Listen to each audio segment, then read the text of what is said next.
Radio. You're here with your hostess, Lauren Smith, and tonight we are having Mike and back on the show. He was so great, we had to have him back because we didn't get to finish chatting. We had a little bit of a snafu at the beginning of the show. Thank you guys for hanging tight. Hope you all can make it back. Before I get started, if you would hit the thumbs up button and subscribe on whatever platform you're using to listen to the show. Also, please go leave a positive review on whatever platform you're using because that helps us get on up there in the list so that we can get more amazing listeners like you. So, without further ado, I'm going to go ahead and bring Mike on and we can continue where we left off last week. All right. Hey, Mike, how are you doing today? Good. How are you doing? Fabulous. I don't know what just happened there. I was there, and all of a sudden it was like, connect, and I'm like, okay. It was weird. Hardwired into everything on my side. I know. I hit go live, and it was like, we're having trouble connecting to one of your platforms. I was like, okay, cool, that's fine. And then it was like, yeah, we're not connecting at all to anything. Sorry. Go refresh and freak out for about 5 minutes, and then we'll get you going. So that's what I did. It's nice. Yeah, no joke. I think the heat is getting to everything. It is so hot here. Like, I think real feels 115 outside, so. Oh, great. Yeah. Are you guys getting a smoke from Canada as well? No, we're not getting any of that. Yeah, it looks like a giant forest fire outside right now. Oh my gosh, y'all's air quality. Yeah. I couldn't deal with that. Yeah, you can't go outside right now, so. Okay, so. All right. Here we go. Hello, right. all. Hello, Digger Dog. Digger Dog, not doll. And Bigfoot Atheist Inquiry was in the chat for a second. He said, someone outside said they were serving cake and ice cream in here. I hope I'm in the right place. So, there we go. That's my boy Joe, yeah. Yeah. Okay, so last week, or 2 weeks ago, I guess, last show, we talked about kind of your history, how you got into the Bigfoot topic, how you leveled up to where you are now. We didn't really get to touch on any of your experiences, though, and that's really what I want to touch on this time, because you have, we said, oh, hey, we're going to touch on this or touch on that. We never got to it, so I definitely want to touch on all those. Can you tell me kind of about your most memorable experience is where we'll start, I'd say. Everything has, kind of been an interesting thing for me. Be it who I've been out with or what's going on, every event, that we do or we go out. The first time I heard my first scream was in Pennsylvania in the Chestnut Ridge. Eric Altman was running his camping out a weekend.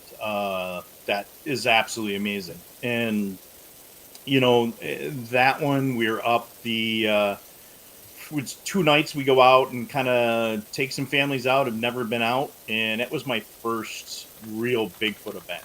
Right. And the night we were out there before, I am not what I'm looking for. I have a paranormal podcast now. That's not how we started. Yeah. I am a flesh and blood kind of guy. But I started watching what seemed to be an orb. Well, at first I thought it was a plane. And I had this talk with a couple of guys tonight, so it's fresh in the memory. But it was there, and then it was lower in the trees. So I'm like, oh, maybe it's a helicopter I'm catching at a different light and stuff like that. And I'm always trying to debunk everything. And we're trying to be quiet. Yeah. We got 3 different groups out, and it's just me and Kulls. We're doing some call blasting. The other groups are out on some pipelines and stuff. And I'm still watching the thing, and Eric comes back because he's going to go to another group to bring up. And I look at these guys, and I'm like, what's going on here? And they're like, we don't know what that is. I'm like, that's it. Is it somebody in the woods messing around with us? So I've got a big tactical light mounted on my tack vest, and I've got a big flashlight and everything. So I'm like, that's it. I'm lighting it up. At the same time, I'm recording it with this antique Vivitar recorder. Okay? This thing is, it's the first of the first generation of those kind of recorders. The SD card is just whatever. So, no night vision, no nothing. So, right. I got some great audio and some really junky pixelized footage. And as I'm filming, this thing just blows past us. I'm like, okay, whatever. We'll just chalk this up. Is it, now we're going to go back look for ball lightning. The next night we go up to the same area, and we're talking to some people about it, and people are like, oh, those are fairy lights or this or that. And some young gentleman goes, hey, up in the trees, do you see that? And we see something similar kind of go through the trees. Mm-hmm. And I'm like, okay, it's got to be something I'm missing, plane, whatever. But like when it went by us, it definitely could tell it was not a lightning bug or anything like that. So again, something we put back in it. All through the weekend while I was talking to different witnesses, I went to the car to get a cigarette. I went outside to have a smoke. Mm-hmm. We're chilling out by the campfire, whatever. So I look at Jay and I go, hey, you got a cigarette? And I'm like, I really shouldn't be smoking, but hey, you got a cigarette? Uh-huh. And as he goes to hand me a cigarette, and this scream comes out of the woods. And I could feel it in my chest. I mean, literally, it rocked me. And I'm like, what is this? Now we've got parents with their kids, 8 to 10 years old, going, what's going on? I brought my kids up here in the woods. We're hearing this scream. They're freaking out. We got groups all over the place. And, who's protecting the group? Who's got bear spray? Who's got, what is it? Is somebody messing with the group? Is the whole thing? So, you're documenting. Again, these are like one of my first events. So cop brain kicks in, and I'm like, all right, circle everybody up. So we start calling in. We start calling out to the other groups. Hey, did you guys do calls? Did you guys do anything? No, it's not us. Rick Cherby gets on and say, hey, we're going to send Joe down to you. And he's down the pipeline. And then a few minutes later, they're like, hey, did he make it down to you? And we're like, yeah, he's been here for like 5 minutes. And they're like, something just went across the pipeline. And they're like, well, he's here. What was that? So they do some investigation, whatever cut across. It's like 7 foot tall. And again, this whole area has been known for sightings and stuff. So now I've got everybody circled up. And now these parents are freaking out. Like, what do we bring our kids into? Yeah. So we basically say, hey, let's everybody do their best call, And we're still kind of dark at that point. So I got everybody back to back. And let's make light of this, And I got Jay standing next to me and everybody else that's kind of been around this a lot longer than I am. Scream. So we scream out and we get calls back. So now I'm like, all right, everybody light up. So we set them up in a search pattern across. We had come up the road dark. And as we set up, we start walking down the trail and flashlights. So I got everybody spread out about 2 foot apart from each other to kind of check the road. Coming across the trail, this young lady goes, hey, I found something, and here we got a first impression. We start following that impression down, and we get some stuff. Well, we started out with like 15, 20 people, and next there's only 4 of us standing there. And we're like, where'd everybody go? Because we were too busy checking these impressions out. We took some photos and that kind of thing, and it was like, okay. So we start walking back. I got to use a tree, so I sneak off in a thing. The guys are still kind of walking. We got one thermal. We got an old night vision camera with us, and come back, and everybody, the guys I was with, they're all spread out, and I'm like, what's going on here? And Brian looks and he goes, hey, why are we all standing on top of each other? And like, we're literally like, you couldn't get us any closer to each other. Like, we didn't do that. And it's like, okay. And Jay goes, I think something's been following us, but we got a first generation, Seek thermal, some old night vision. So that was the first cool one. A couple of months later, I was up in the Adirondacks, found some tracks, double set of prints, small ones, big ones, found some hair. We still probably think it's bear hair now. I mean, I got it it's in the drawer. It may go out to Darby. It's in my, we showed the other day. It's all on slides. It's all here. But we talked to Cindy Dosen about, but that was kind of a cool thing going in there with the guys from NESRA. That's definitely a heart-pounding experience, and definitely memorable. So, just from a researcher standpoint, what do you do to, because I know, like you said, you debunk and, you're skeptical about everything. So what do you do to make sure that, the impression that was found or the thing that ran across, like, how do you debunk, especially in a big group like that? Like, what steps do you take to debunk everything? So, that was back in the beginning. That was day one. I don't generally, that's a family event going out in big events now. Right. We weren't casting, the apps weren't out there. I mean, I am a huge proponent of 3D scanning. I run 3 or 4 different 3D scanning apps on my phone or tablet that I've got with me, so I can really scan that kind of thing. Yeah. Taking measurements, trying to do, the stomp test. At that point, I think it was close to like 260. So, trying to see if I could make the impression that are there. Right. Yeah. Excuse me. And if I don't have the 3D scanning app, I'm taking as many photos as I possibly Absolutely. Yeah. can. We kind of went over some of the measuring devices that I use. Again, it's trying to document the most amount of stuff we possibly can to go back and look at it. Again, the orb, I mean, what is it? I mean, I can go back and look at that footage and listen to that footage all day long, but, again, going to look at the weather.gov or NOAA or something like that, was there stuff in there? Is there a loose gas line through there? Was it a ball? Was it gas ball? Was it, swamp gas? Was it a lot of that different things? It's kind of crazy. Yeah. Having that much witness corroboration, that's huge. Like, because when I had my orb sighting, I was the only one who saw it. There was just 2 of us sitting there, but by the time he turned around, it went away. If I would have had, just a whole group of people that saw it too, that would have been great for me. But I was just wondering because, there's a lot of group outings like that I see, and, a lot of group hikes. I've been on them, I've done them, but it's like, to me, it's very hard to, like, a lot of things are suspect to me in that kind of environment and setting. So I was just wondering, devil's advocate, how do you debunk and trying to find a weather, try to find the gas mains, putting it all down, but has it happened before? Has it happened after? How many witnesses were there? But what caused it? I don't know. I've talked to, like I said, I've talked to 2 different guys tonight about this particularly. Joe's busting my chops. So I literally went through before the show to dig this out to show how antique it is. Now I'm running, 4K cameras and gimbals and all, Matt, if you're here. He lost the lens cap.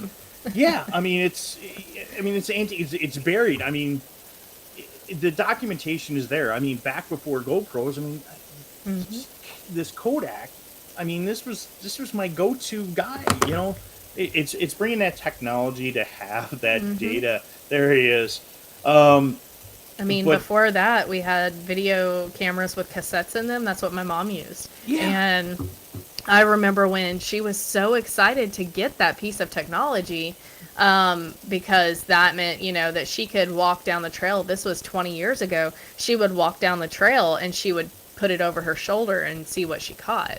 And I mean, to this day, as far as I know, that's still effective. So, yeah, I mean, I had this talk with Ron Moorhead a couple of times about, what audio they use, to get the Sierra sounds. And it wasn't a digital recorder. And I mean, that kind of, it goes towards, some of the other sightings and stuff that I had. I was with Steve Kulls. We were up in the Adirondacks. In this particular location, he's had multiple sightings. But it's a middle of the day. We're walking, and I see some impressions. So I'm taking photos. I look over, and he's just kind of like stunned. Like, I'm like, okay, is his blood sugar down? What's going on? The whole bit. So go over and knock him around or something like that. But we're walking up the hill in, that particular area, the Adirondacks has been, logged for years. So the perfectly planted rows of trees. So if you're looking one way, you can look through the trees. But if you're trying to look from this side with that parallel view, it's not going to work here, too much. But you can't see. And he and another 2 people are seeing something upright there. I'm taking as many photos. But again, listen to that audio. It's a digital audio. If there was something in the background, I may not have picked that up. So for a while, I was carrying, to get some of that stuff, a good old-fashioned cassette recorder that I actually turned over to Alex and Eli from Small Town Monster so they could, mess with some stuff. Yeah. But again, having that recorder and saying, okay, what's there? And I've gone back through that footage and, to get up in that area to kind of document that. And, somebody asked me the other day, what did you log and what did you, well, you know what? As that new kid, that digital recorder or that GoPro, Mm-hmm. that was my record of choice. And I Right. realized that as a researcher, that wasn't the way I should have been going. It should have been going back to the good old fashioned notebook Mm-hmm. or putting together an Excel document or something that I could easily go back and look at that stuff. Mm-hmm. It's up here, but like Right. you want to go back a couple years later and look at that data. I mean, I have Mm-hmm. 5 external hard drives over here broken down by audio and video and still stuff. So I can go back and look at that data somewhere down. Because everything that's out there isn't Bigfoot, but did I catch something else? Did I catch some other bird noise or something like that? That's what I'm going to go back and look at. I mean, Right. we talked about some of the apps the other day. Some of those screams, going back and running that audio. I mean, I had a great. We're doing a live with Steve Kulls on the SquatchDetective show one night. We're up in a location where we had a sighting, and it's kind of interesting because that particular witness I just recently talked to, and that's where we kind of came out with a paint sample thing we talked about last show. But we heard some screams, and it was like we had a rock throw incident that night. Mm-hmm. Well, I'm live listening, and I'm like, I can tell that's not right, but I'm also running the Merlin Bird app, and can say, hey, that's not X, Y, and Z. Mm-hmm. That's a blue heron that's on its nest that somebody just ticked it off. Right. What was there? And then the other time I was back again at Buck, and very memorable, a night having a rock through incident, leaning over the top of Mm-hmm. an older style Chevy Equinox, and rock comes through and pops me right in the middle of the head. So what do? I stop. I look up the trees. Do I have pine cones? Do I have some kind of acorn or some kind of other nut? Something come down and hit and bounce. And then another one comes skipping across the roof of the car, and I get hit again. And I'm like, all right, what's going on? Thermal cameras off, trying to get the GoPro up and running. Like usual, the batteries are dead. Mm-hmm. That's why I'm no longer a fan. That's why I'm carrying a bigger, 4K camera with me, or one of the big thermals to document what's going on. And then we get a handful of rocks that hits the side of the car. It's not coming down. It's coming, and it's not. There's no wind going. There's no rain or snow. I was sprinkling, but no like hail is what I'm trying to get at. Nothing coming sideways. And you just kind of go, well, that's really interesting. I can't explain that. And you're just like, okay. But have I had a sighting? No. And the other, big one, real memorable to me. There's some great outings I've been with, and two of the guys that I've had great outing with. You got Matt from Central Florida, Bigfoot, going down to Florida, spending time with him, and then Joe, the Bigfoot atheist inquirer there. Joe took me to the location of his sighting, and to have the privilege of going out, one of the first people to go out with him to his location, and look and talk and hear. I guess that was probably one of my most memorable, trips into the woods. Absolutely. That was an interesting location. Yeah. So. Yeah, there's I mean, to me, I always tell people, I'm like, if I go out and I get no activity at all, I still got to go out in the woods. Yeah. So that's fine for me. And then, but it seems like every time we go out, we get something of note. So, my partner, I always say, he's a biologist, and if we go out, if we have one interesting experience happen while we're in the woods, we find one thing, cool thing, and we do a lot of road work. We'll cover, we'll travel 4 or 5 hours in a night and then go sit somewhere for a bunch of hours and then drive back. I mean, we've driven to Vermont. I'm on one side of New York State to the other side of New York State. We're almost 5 hours, and next thing you know, we're sitting in the middle of Vermont or the middle of Pennsylvania. I'm in Western New York. I mean, what are you doing here, going from Niagara Falls all the way to the other side? Yeah. But it's the little things you find. I mean, we found an old Jolly Green Giant Vietnam era helicopter in the middle of the field. Yeah. That's cool. Some of the other animals that we've seen. I remember the first time we found a bear and got it on thermal camera. I mean, it was just awesome to sit and watch it. Sightings in that area, but if somebody says, hey, can you tell me what a bear looks like on thermal? Yeah, I can show you what a bear looks like at thermal. I can show you what a porcupine looks like on Yeah. thermal. I mean, it's been the adventure. I mean, that's what I got to say. You know? Oh, absolutely. Absolutely. And I mean, every time you go out, another thing is you're learning about the area that, Oh yeah. you're researching for this big hairy guy, but you're learning about the area that could support it as well. So, Yeah. yeah, no, there's. Okay, bye Long Island Bigfoot. Thank you. Um, you know, that's the thing is I have a lot of listeners and not every guest is going to be their cup of tea, and Well, that's fine. I just wonder what Long Island Bigfoot is I'm interested not. in because like I said, I'm not gonna say I've seen or heard Yeah. or whatever. Yeah. What causes these things? I don't know. I'm Yeah. documenting it. It's going into the book. Can I really Yeah. take a look at things that are there? Right. I mean, Uh, it's you know, you it's know, I it's I all I ask from my listeners is that you be respectful and be yeah, kind. And if my guest that I have on is not your cup of tea, just yeah. bow out, and you can shoot me a private message later to let me know why you feel that way if you want, or just stay tuned, and I'll bring a new guest on the next time that you might like more. I have brought on very woo guests that people have not liked. I've brought on very flesh and blood sciencey guests that people have not liked. So you can't win them all. You can't please them all. You can't vet them all. No, it's fine. I'd like to know what he's looking for because look, there are no experts in this. No. There's nothing there. Like I said, getting out with the folks I've gotten out with, it's the experience Yeah. of being out there, and Yeah. it's there, Oh yeah. There's a lot of times that I'll hear stories and I'll be like, yeah, why am I still doing this? And Yeah. then there are folks that I've been out with that, man, I've seen them. I've seen them cry in front of me. I've seen the hair. I've seen people after traumatic experiences. Right. You know, they've seen something. And I've Right. been honored to have that shared with me. And then I've had some folks reach out that I know are full of malarkey and Yeah. I mean there's a lot of times that I won't do interviews unless they're for friends. I Mhm. won't go on and do anything anymore because that's how it is. But I'm going to show you the best way to document and look for something Yeah. if you have something. So, Yeah. yeah, I have Yeah. Long Island Bigfoot.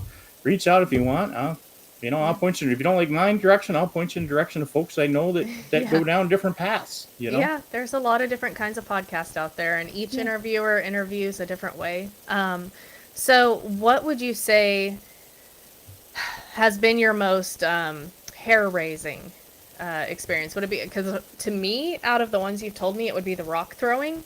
That would have gotten me very nervous if it had actually hit me, because I hear all the time people have had rocks hit around them. I've had rocks hit near me.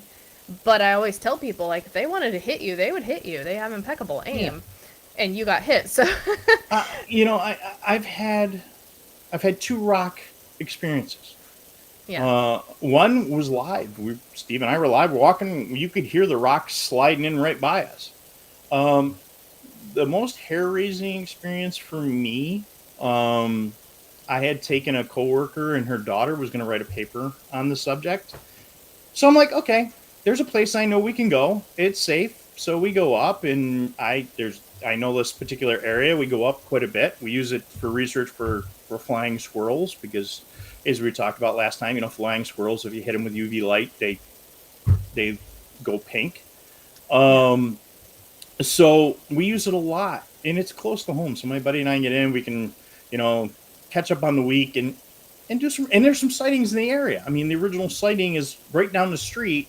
Within 5 miles of that got me started in this whole mess.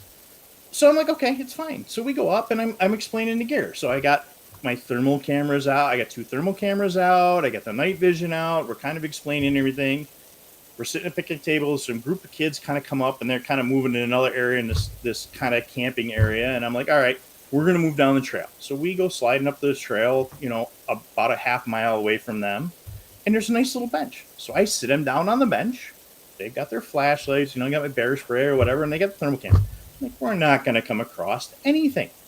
So what do? Like when you go fishing, you grab your cell phone. So I'm, texting with friends, checking Facebook. they're having a great time. It's a mother-daughter bonding thing. How that is, to get out there and, mom's, likes the topic too. But yeah, you can, they're running things. I got my back turned to one trail and I'm looking down the other. Like I said, my head's in my phone and something bluff charges us. Well, I'm standing on shale rock Stable, I super stable. didn't check it. It's wet. I go Right. to spin around. What happens, man? I go up. I land on my side.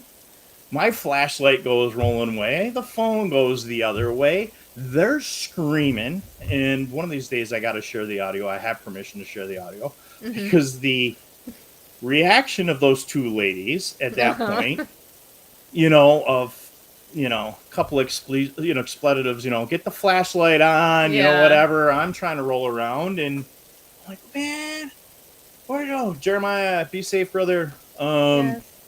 And but they've got my thermal, so I can't scan the area because I'm trying to get them.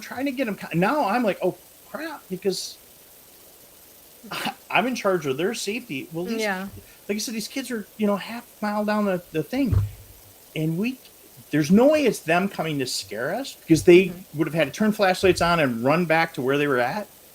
But as this happens with us, we hear them peel out as fast as they can go down the road. And I'm like, what was that? What, did we, is it a deer that came up on us, a bear or something like that to just kind of, but there was nothing. Once we get the flashlights up and going and I found everything, there's nothing there. We went back the next day.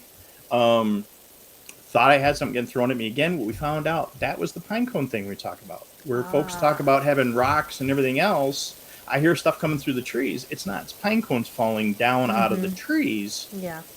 And again, that was great going back. So now I can kind of see your knocks, your thumps, that kind of stuff you can see. Look to see your pine trees are out there, and are they dropping those pine cones? So, but that night, yeah. Oh man, you went. What was that? That kind of bum rushed us. We can hear the audio. You can hear it come up, crash, and then it's gone.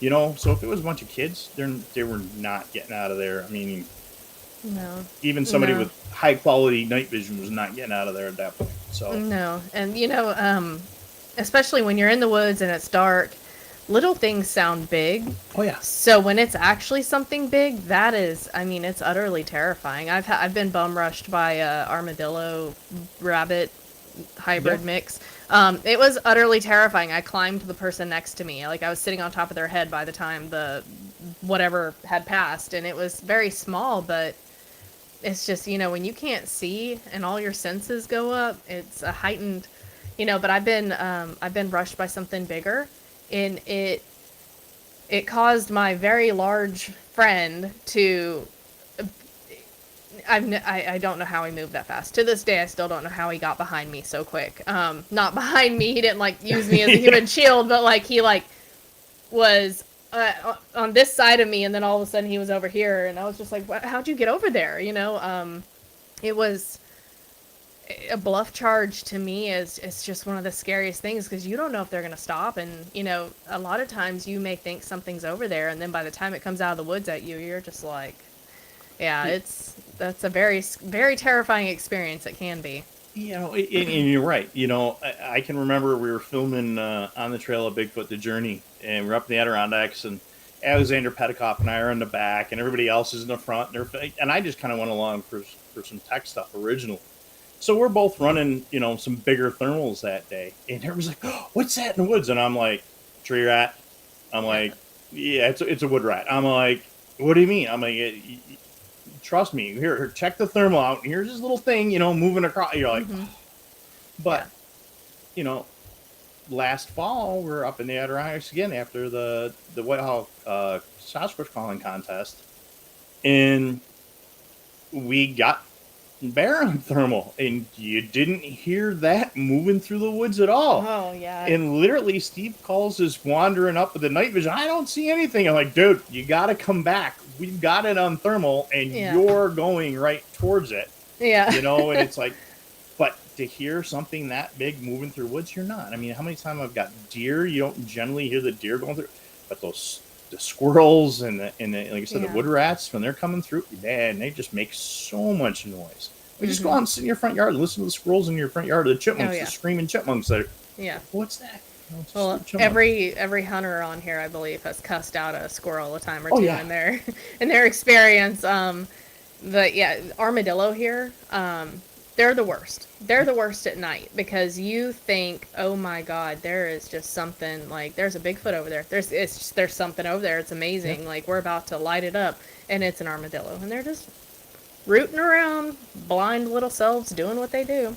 I was on a wild boar hunting trip for Russian boar, and I had a boar track right up behind me. I didn't hear it come up behind me. I was, tending to one of the dogs, and something on my back said, "Hey, turn around," and I did. And here's this boar, kind of in the trail, kind of looking at me, and like, "Oh, I'm gonna die here," Yeah. And it's like, pistols in there. I'm gonna have to go to the knife. I don't want to do that, and like, oh, but you're like, things can move, Yeah. Yeah, I've walked up on a herd of hog, and there were probably 20 of them, and my son and I were the only ones in the whole camp. It was in a WMA, and we were walking up to get water. Didn't hear anything. I mean, there was no sound. I heard a weird, I guess it was a grunt, and I finally looked up, and there they were, and I froze. I was like, oh my God, I've got 9 bullets. Like what if...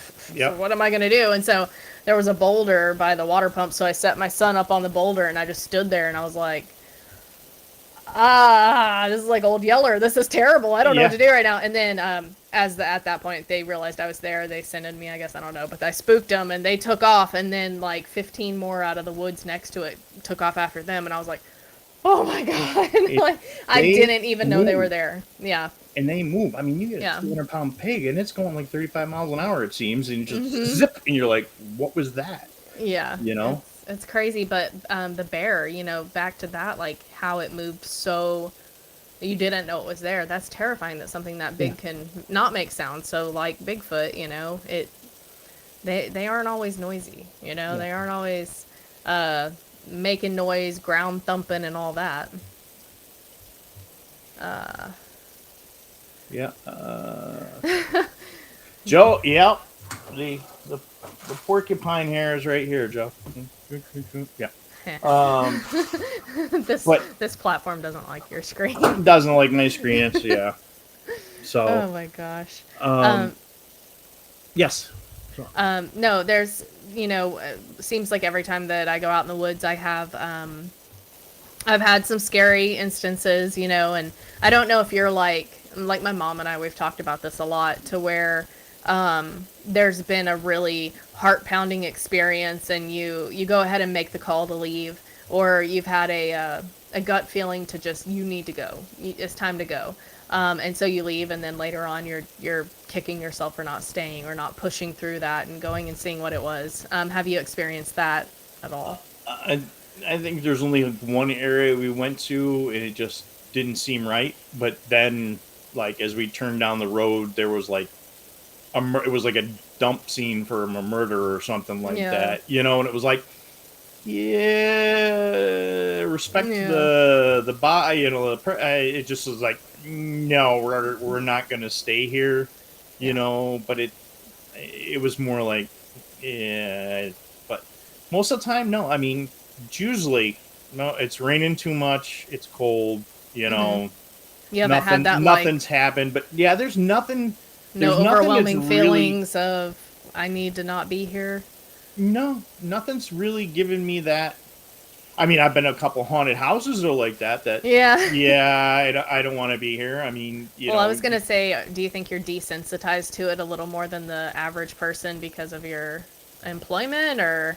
It could be, but again, I think it's... I need proof of something that's going to creep me out. What is it? I spent over 20 years as a recovery diver, and working underwater where you've got no idea what's up, down, left, or right, what's in front of you. You kind of get in your head, and you're like, so sometimes you just got to say, all right, take that deep breath and go, what's in front of me? What's going on? It's there, but there's you're down in Florida and you're stomping through the glades and you kind of go like, is there a rattlesnake or something else that I might Yeah. step on that might, yeah, maybe that's not the area I want to go down. Or you know, let's say there's some swamp water that I've talked about, you know, that is there a gator that you don't want to get that close to the water, you know, not like, Mm-hmm. you know, horror movie kind of thing, but you're just like, yeah, I'm not messing with the wildlife. I mean, that's the thing. Yeah. For me, there's just been so many times that that I've been in an area and it's just been all of a sudden an overwhelming feeling of I don't need to be here. And I mean absolute, like, I'm holding myself to the edge of my seat to not leave, and others have experienced it with me. I was with two of my male friends and male researchers, and I was sitting there and I'd be damned if I was going to say it first. I was like sitting there holding on to the tailgate like I'm not leaving. And finally they were like, you want to get in the truck? And I was like, yeah, let's get in the truck. Like, and we all got in the truck and sat there for a little while longer, but we all had this like extreme urge to get out. Like we needed to leave, which Jonathan Odom, he's one of my great friends, and one of his quotes is my favorite. He said, not everything in the woods is Bigfoot. Like, there's paranormal, there's other things in the woods that could be giving you that feeling. There's bad people some places, Oh, you know? 1000%. I preach that all the time. I've had so many toothless and ruthless interactions that I'd rather have not had in the woods. you know? I mean... Oh, hi, Christy. My co-host is just popped in there. But speaking of paranormal, and she appears. Yes. It's that psychic medium in her. She knew. Her guides are pointing her hair. But I mean, you never know. I mean, are you going to come across a marijuana grow operation, a meth lab, or a still, or somebody just said, "I'm getting away from society"? I mean, that's it. And you talk to some people and some of these old stories, were they set up by criminal element trying to keep people out of their neighborhood? The old spooky guy, the spooky house down the road. We're not going down Mr. Jones's house. He doesn't want the kids hanging out ruining his lawn. Yeah, we've had a lot of so many, especially out here. I say this all the time. Out here, we have. I would rather face down a Bigfoot or a hog or a mountain lion than a human, because unfortunately, myself excluded, anyone who's driving around out there at the times that I'm out looking for Bigfoot are usually up to no good, or looking for Bigfoot, whichever.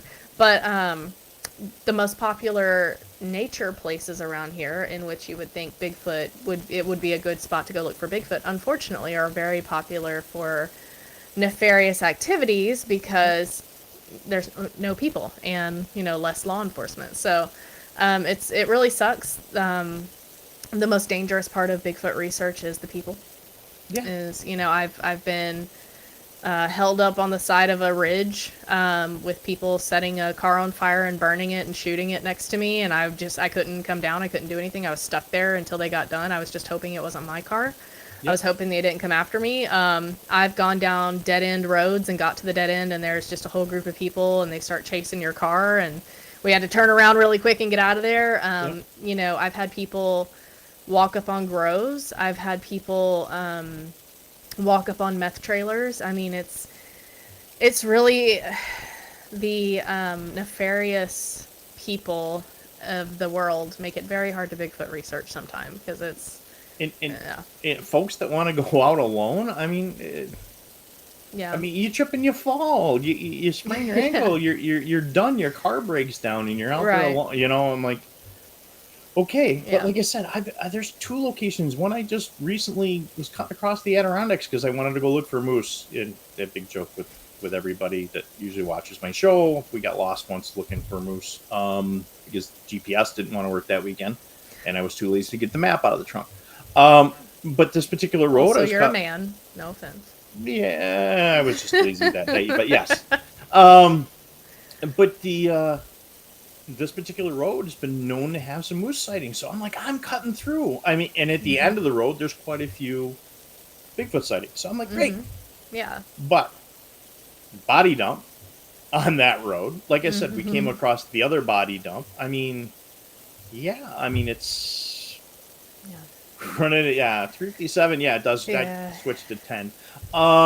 I Or the carry. bear spray. Yeah, but I that's mean, just it. I for that reason, and people are like, well, what you have isn't gonna stop a Bigfoot, and I'm like, a damn 50 like wouldn't stop a Bigfoot, but guess what? My gun will stop a hog, it will stop a mountain lion, and it will stop a meth head, and those are about the three things I'm scared of in the woods. So Yep. that's where I'm at. It's just it's really hard. It's really hard to go out and feel safe. For me, it's the people aspect, especially after my first solo. I had that incident, and now I'm a little bit better now, but I'm still on edge. Like if I hear a vehicle, I'm on edge. I'm freaking out. The last time my mom and I went out, it was just she and I and the dogs, and we were I think we were in the tent laying there just talking, and we heard a vehicle come up the road, and then it stopped. Now that's like the worst thing you can hear for me is if you hear the vehicle go on by, great. But if you hear it stop and then you don't hear anything else, my brain goes to a very dark place and I'm Yep. on edge and I'm gonna be on edge the rest of the night. Um, it's just, I could have a Bigfoot come on down the ridge and sit there and eyeball me and make me real, like, oh gosh, there's something there. We hear him. He's rock clacking. He's throwing rocks. He's bellowing, whatever. And I'm still not going to be near as nervous as somebody driving up the road, stopping, and I hear a car door shut or whatever. Yep. Yeah, people are scarier than Bigfoot. That's all I Yes, have they to are. say. But yeah, have you had any paranormal experiences in the woods Um. besides the orb? Orb. So not generally during our Bigfoot investigations. Like I said, our show we do some paranormal stuff. Christy's a medium, so we've gone out.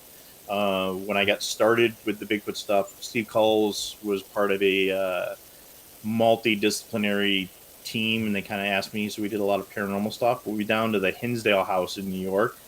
Um, and it's a creepy location. Been Mm-hmm. featured on quite a few shows. It's actually how our show got started because that's where I met Christy. She ended up channeling my grandfather in the middle of this haunted house after I was thinking it was just cold window draft, and then. But at that location, we were doing EVPs, and I, asked, is it tranquil? And if anybody watches my show, or you've heard me talk, and even Mm-hmm. tonight, sometimes my tongue doesn't want to go where it's supposed to when I'm talking. And I want to say, is it tranquil? And it kind of mumbled coming out, and we got a yes, and then we got no, it's tranquil, and I'm like, great. The ghost of my ninth grade English teacher is here with us. And I literally, we grabbed the recording, we took it inside, and we played it for Jack Kenna, who was hosting the event. And I'm like, I, I, I can't explain this one. What are Mm-hmm. you doing? And Yeah. then, I'm going to embarrass the guys, but we were there at another event. We're up, and there's an old prayer tree, and we're sitting there with a bunch of investigators, and someone passes gas, and his wife, does the "What are you doing?" Yeah. Says his name, and some of the other investigator can't be outdone because he's got to be childish, so he does it. And we got a whole bunch of meters running and everything like that, Yeah. and they start going nuts. Yeah.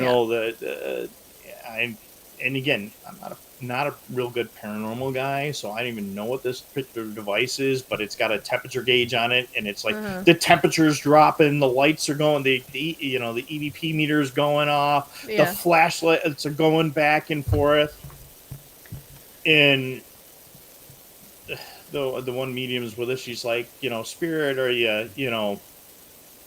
are you disgusted by these guys? And these two flashlights they got set up, just they're like going from these little teeny tiny mag lights to halogen spotlights, and I'm like, Mm-hmm. I can't explain this, but man, this whole situation all It's is a crazy. big, and then somebody's like, I see eyes, and we got eye Yeah. shine, and I've got got a night vision camera, and I'm turning the night vision, and I'm like, I got nothing. Yeah. And at that point, everybody with us, it's kind of rainy. We got to go down this hill, and they're like, we're done. I'm like, you guys are all seasoned investigators. Where are we going? Yeah. We're done. You know, I'm like, Yeah. okay, they're all creeped out. We're out of here, you know? I'm But just over here amazed that ghosts think farts are funny. Like, that's amazing news for me. Like, I oh, feel. it was more like are you disgusted kind of thing. I You know, mean, it was that's like, what the medium oh, asked, but geez. I mean, I Yeah, don't know. I I kind don't, of yeah. feel like, what if you had a bunch of redneck dudes out there with you, redneck dude ghosts, and they just thought farts were Oh, yeah. hilarious? I don't know. Maybe we're standing at the campfire watching the fire. I don't know. We're not going down that thing. But you know, I'm watching these guys. I'm like, I can't. Again, it's one of those things. You're just Yeah. like, what just happened here? And Yeah. I don't know. You know how we. But that particular area, it's known for a lot of things, and Mm-hmm. there's a lot of sightings in the area. But again, it's another thing you put in a book. Can you replicate it? That's my thing. When you're Yeah. asking about investigation stuff, can that be replicated again? Mm-hmm. Am I going back to that same location? Am I getting that orb again? Are we getting the same reactions on that thing? Is so, you know, Mm-hmm. um, on the thing, you know? Right. Um, I don't know how we ended up with a third grade class thing going here, but I guess we did. It's okay. I'm here for it. I have two. Yeah. I have two boys. This is my life. I'm burning your show tonight, Lauren. I'm No, so you're upset. great. You're great, Mike. You It's already got fine. one listener running from you. You know, everybody else is gonna run on this Oh, one. you're good. I have like, my mom's here. She's my number one fan. And Digger Dog, I got him back after a hiatus. He left me for a little bit. He's back. We're good. We're good. Joe's here to support us. Joe, I saw Sean was here. You know, Jeremiah was in and out. You Yeah. know, we got Christy. She hears my jokes all the time. Matt's here. Quality, not quantity, Mike. Yeah, That's what's yeah. up. So So you were, you have so many, experiences and expeditions that you've been on. Were there any that kind of changed your thinking on the topic? So, like when you first start out, you kind of come into it, you're brand new, everything's shiny, Bigfoot's this big hairy monster, blah, blah, blah. And then a lot of the interviews that I've done, I asked them, from start to finish, how do you feel about it now? And what do you wish you could have told yourself then? so getting into it, you know, it was the military and law enforcement. Matt, you're going to get in trouble if you're listening, and I'm not having Becky chase me down. Um, the the journey, you know, I joke about it. You know, I was in the journey, but the journey of this whole thing, the sage path, as we say, with Where's My Sages. Right. It's the folks that I've talked to that I really can sense and feel that they had some sort of experience that kind of brings me down there. How I document it is become the most important thing. Poor Maddie's going to get picked on about this because he asked me the other day. I've talked to all these military guys and law enforcement guys, and a lot of times that's at a conference late, and I'm not pulling a notebook out, I'm not pulling a recorder out, and I really probably should have gone back and wrote a lot of those sightings down.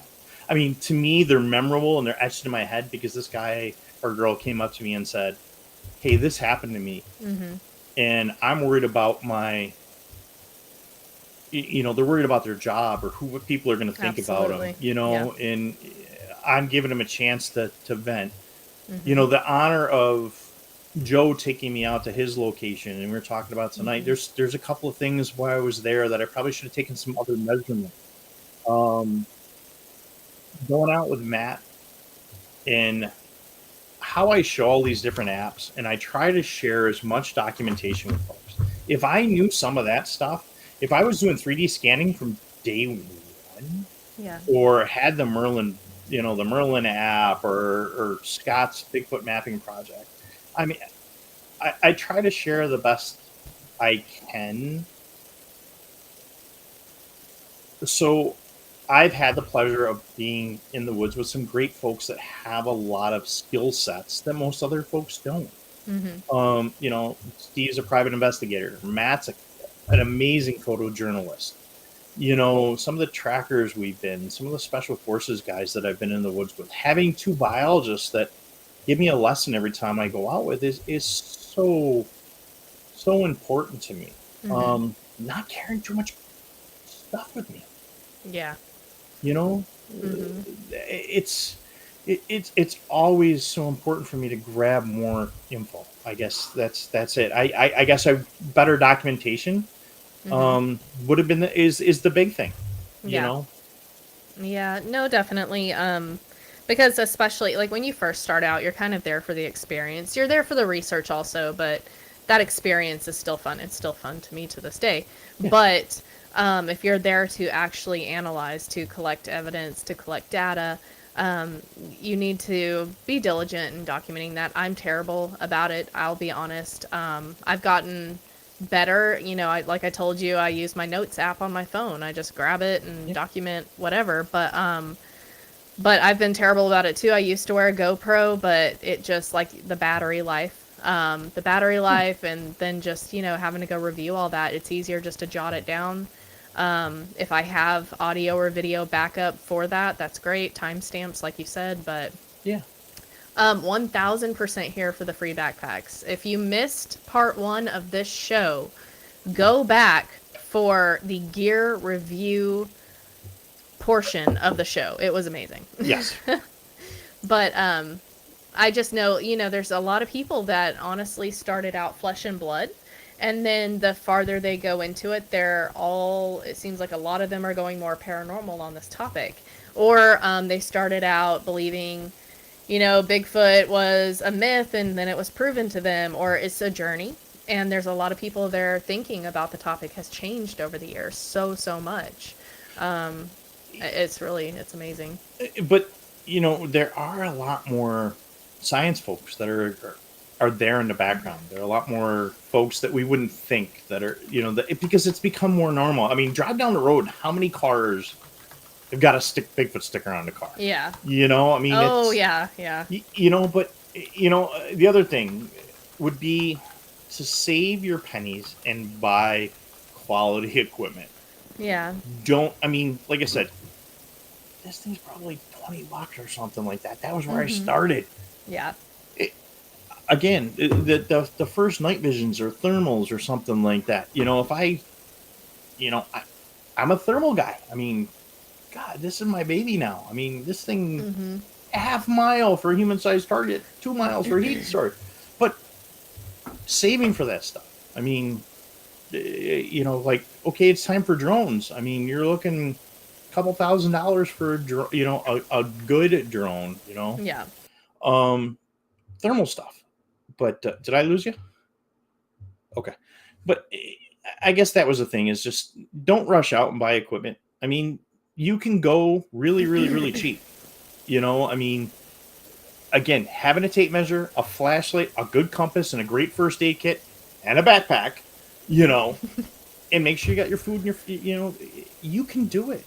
Yeah. You don't have to go buy, $60,000 worth of gear or something like that. Right. You can go out and have fun, and you still can record that stuff. Again, having a good old pen and paper, that green screen is driving me nuts because I can't grab stuff with it. Keep losing things. It's I'm personally just cracking up every time you try, because it's like the bane of your existence. Yeah, I'm just gonna go green in a minute here. And, yeah, that's gonna go virtual background. You are out of here because you are driving me nuts here. Oh my goodness. So we're gonna go back to green here. All right. So, but yeah, I mean, having some of the, just like I said, old-fashioned notebook. Old-fashioned notebook, pen, and then like you said, different apps on your phone. But if your phone dies, a soft tape measure in your pocket. That's what I carry, and it's in all my. It's funny, I have one in each of my hiking pants, and then I just leave it in there and wash it because I forget about it. Yeah, we talked about that the other day. Yeah, they're right here. Yeah. For those of them around, there's my rope, my tweezer. Not these. I got seal tweezers. These are my demo things that I keep around. It's awesome. It's just what you can take with you is it doesn't have to be big. Like I said, I run a sling bag and I rock it out. But having a communication device to get back, we had talked with somebody the other day, and I was listening to somebody's show. if you're going to be somewhere you don't have cell service, get yourself a beacon, get yourself, some way to find so folks can find you. It's so important. That was for Robert. So I said if we could take a drink for every time Lauren says or apparently Like, okay. I'm really bad about that. On my show, it's gimbal, so yeah. But there's a lot of great gear that you can use. Exactly, like batteries, Lauren. 4 batteries. I put it back out in the car. Yes. My radio that I carry with me now. No, Robert, I took it as funny, so no big deal. I took it as funny. It does not bother me at all. The radio that I've been carrying lately actually has a hand crank in the back. Oh, wow. So it's got a flashlight, it's got a weather radio, and it's got a hand crank, and I can charge my phone off of it. So that's pretty awesome. You showed me your power station last time because, if you walk into my kitchen before a weekend camping trip, there are cords in every plug, and it's charging some piece of equipment. My headlamps over here, my GoPros, my recorder, my different lantern lights that I have. And then, of course, because I'm overkill, I also bring my propane lanterns and blah, blah, blah. Like, got backups for my backups. There's a lot of, but, on the flip side, definitely save up for good equipment, but like he said, the opposite of that, you don't have to have badass equipment to find Bigfoot. A pencil and a notebook to jot down your experiences out there, like Shelley Covington, Montana, she documents the flora and fauna of where she goes because that habitat supports your Bigfoot. And so that, knowing your surroundings, knowing where you're at and what's there, that's a big deal also. And I'll tell you one of my favorite pieces of equipment, hunter's ears. The little $10 hunter ears. I think I got mine on sale at, I want to say it was like Bass Pro or something. They were on the clearance section. And I looked at them and I was like, I wonder if I could have those. And I will tell you, I use them when I lay in the tent. Not when I'm out researching with other people because that is a nightmare. But when I'm laying in the tent at night, I'll put the hunter's ears in and you can hear anything walking up and I just lay there. I lay there until I fall asleep to it. So from the paranormal community, I started doing the live listens. Mm-hmm. So I bought a cheap pair of Sony stereo speakers or microphones. Those run into my recorder and then I run my earbuds out of them and then I live listen. So that gives me the magnification. So I'm getting what I'm recording. However, and you're recording it, if you go out, do not go out with somebody that's very happy. So I went out with a friend. I'm live listening, and yes, my friend Stacy came across a cute little newt, and so that was one time I was probably spooked. She screams at the top of her lungs, and I've got these earbuds in, and I turn around thinking there's a bear or something, so I'm going for the bear spray, and she's got this newt. She's like, look what I got. Oh, my God. And I'm like, don't, and I'm like ripping the things out of my ears. But, I bought cheap hearing aids on Amazon. Even the earmuffs now that they've got, the Walker earmuffs, they've got the shooting ones have got things are in there. The noise canceling and all that would probably be best for if you do go out with a lot of people. But definitely, I've picked up, I've worn my $10 hunter's ears, and then I've also worn like the $300, I don't even remember what brand they were. Michael Waldy had them, I think. But they were so expensive, and they were the noise canceling, amplifying headphone sets, and they were truly amazing. But, especially if you have hearing issues, that it helps. Yep, those. Yep, they were kind of like those. They were, Yep. So, the cheap, swatty ones. So I mean, but it is helpful. Like I said, I use mine when I'm laying in my tent at night. No, because that, to me, that's what my mom and I do. We'll joke and laugh around the campfire, and then we'll go lay in the tent and kind of listen and see what creeps up on us when it's just she and I, because we're two females. We're we're usually laughing and having a great time. We're very curious to them, and so they'll kind of creep up closer and feel safer when we're in the tent. And I'll lay there with my hunter's ears on and just listen and see what comes to visit me. Yeah. At that same time, we'll have recorders going inside and away from the tent as well. So Yeah. But Yeah. I'm gone deaf from being a diver and shooting from years, so oh yeah, I usually have them anyway so I can hear who I'm with. yes, So yeah, as yeah, my partners will tell you. definitely.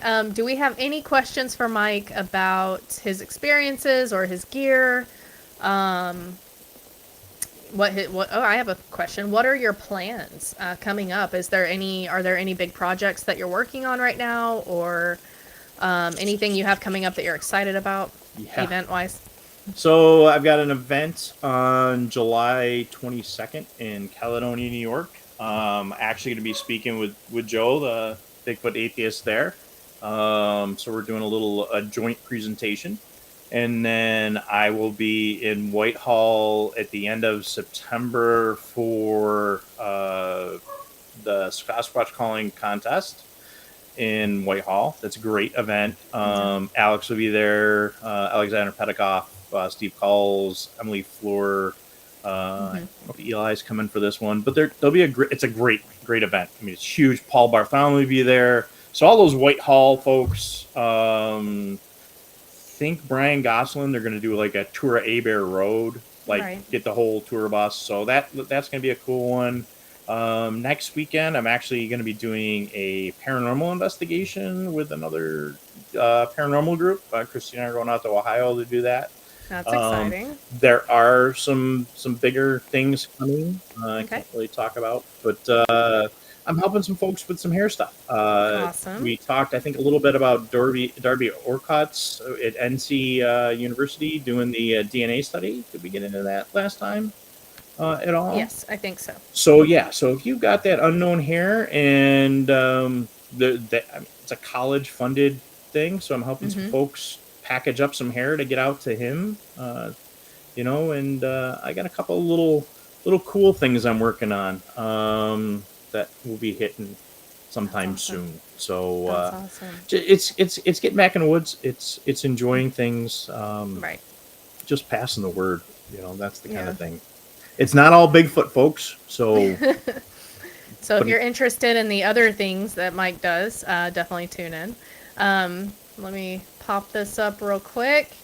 You guys can follow him on Facebook and Instagram at Tactical Bigfoot Research. And then you can also flip over to the Where's My Sage podcast on Facebook and Instagram. And they have a YouTube channel, so that's where you can go listen, as well as any podcast app that you think you have on your phone or computer or Alexa or whatever.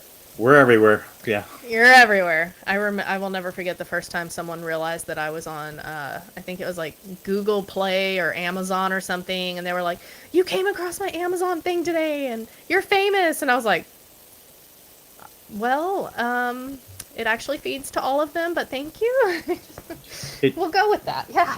It's when you try to keep a low profile close to home. And you walk in an area and go, "So, my husband's watching TV the other day, and I hear this voice," and you're like, "Oh no." I'm like, "Okay, was it a work-related thing, or was it something?" "Oh no, he's watching Amazon Prime." I'm like, "Okay." You're that Bigfoot guy that was on that one Bigfoot documentary. Yeah.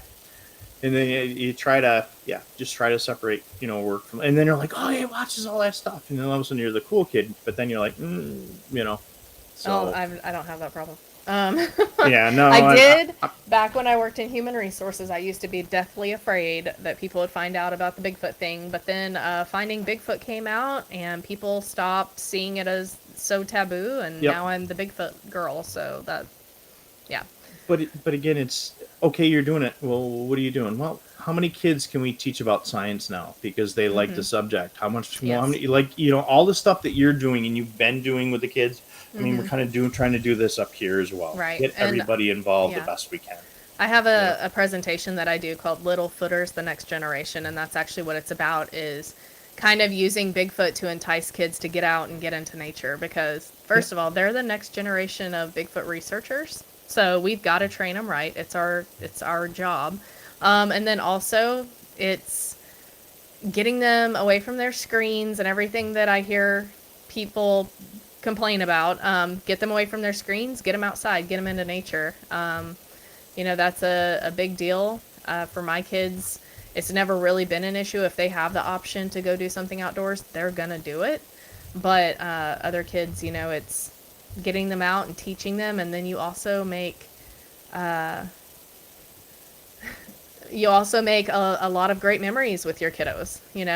I've given speeches to Cub Scouts, and I have to tell you, their little imaginations and the way their little brains think, like this is the future of Bigfoot research. Yep. So, all right.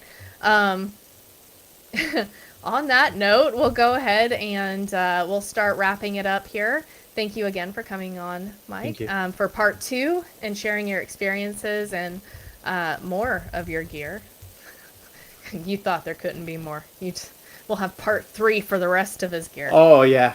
Have Jesse and Joe from Hellbent Holler on. You want to talk about gear? Oh. But thank you again for coming. And you guys, again, you can find Tactical Bigfoot Research on Facebook and Instagram, and Where's My Sage podcast on Facebook, Instagram, YouTube, or any podcast app. Be sure to go like and subscribe on all of his things so that you can see what he's got going on, what he's got coming up on all of his things. And if you liked this show, go ahead and give me a thumbs up. Hit the subscribe button if you haven't. Ring the notification bell so you don't miss my next show. And leave a positive comment or review. I love to hear from you. If you leave a negative comment on YouTube, I'm going to delete it. Just don't even bother. I don't want to hear that, my mom sounds like a hick, or that you think the guest is an idiot. I delete it. I don't even post it. So don't bother leaving it. If you got something positive to say, I want to hear it. As usual, stay safe, be kind, or kindly shut up. That's my motto. Thank you all for being here tonight. Thank you for joining in the chat, being positive. Very much appreciate you guys. Hellbent Holler, I will be getting at you guys to come on the show if you guys are interested. So, get your gear ready. Go dust it all off, because you've been called out now to rival Mike's gear obsession. So you have no choice here in the matter. All right, everybody, stay safe, be kind,